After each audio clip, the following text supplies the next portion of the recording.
Hello, তোমরা সবাই কেমন আছো? আশা করি ভালোই আছো। আর এই শ্রাবণ মাসে আমরা যেহেতু একবেলা খাই, মানে রাতে ডিনারটা খাই, দুপুরে খাই না। যদিও আমি হোলি আরই তাই করি, একবেলাই খাই। কিন্তু কিছু বিশেষ দিনগুলোতে আমি দুপুরবেলা লাঞ্চটা করি। যেমন সানডে, মানে সানডেতে আমার হাজব্যান্ডের ছুটি, তো সেদিনকে আমাকে ওর সাথে বসে লাঞ্চ করতেই হবে আর কি। আর আজকের ভেজ থালিতে আমি ভেরি সিম্পল রান্না করেছি। আমি বানিয়েছিলাম উচ্ছে আলু সেদ্ধ, সর্ষে তেল আর নুন দিয়ে মেখে খেতে ভীষণ ভালো লাগে, তো সেটা বানিয়েছি। আর এদিকে ঢেঁড়স আলু বেসন দিয়ে একটু ভাজা করেছিলাম, আর অরহরের ডাল বাঁধাকপির তরকারি করেছিলাম। অক্সিজেনে বাঁধাকপির তরকারিটা খুব একটা খাওয়া হয় না, কিন্তু দেখলাম ভালোই লাগলো খেতে।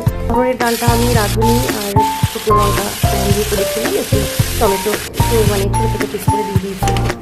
ক্যাবেজটাও আমি নর্মালি বানিয়েছিলাম, সমস্ত ভেজ মশলা যা যা হয় সেগুলো দিয়ে, হলুদ গুঁড়ো, লঙ্কা গুঁড়ো, ধনে গুঁড়ো, জিরে গুঁড়ো, নুন আর একটু মিষ্টি আন্দাজ মতন, আর জিঞ্জার আর টমেটো পেস্ট করে দিয়ে দিয়েছিলাম।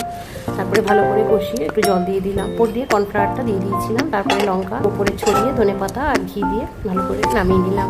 তারপরে ভাত বাড়লাম, ভাতে এবার সব করে যা যা রান্না করছি সেগুলো সব গুছিয়ে দিলাম। আর এটা আমি আমার প্রতিদেবের জন্য খাবারটা বাড়ছি। আমি এই লেবুটা কিনেছিলাম, গন্ধরাজ লেবু লেখা ছিল অনলাইনে, সেটা দেখে কিনে লাস্টে দেখলাম এটা কাগজি লেবু, মানে পুরো বোকা বনে গেলাম। তো কি আর করা যাবে, সেই কাগজি লেবুটাকে আমরা গন্ধরাজ লেবু মনে করে ভাত মধ্যে খেলাম। একটু কিউকাম্বার স্লাইস করে কেটে দিলাম। আর দেখছি তোমার সাথে ভালো থেকো, টাটা।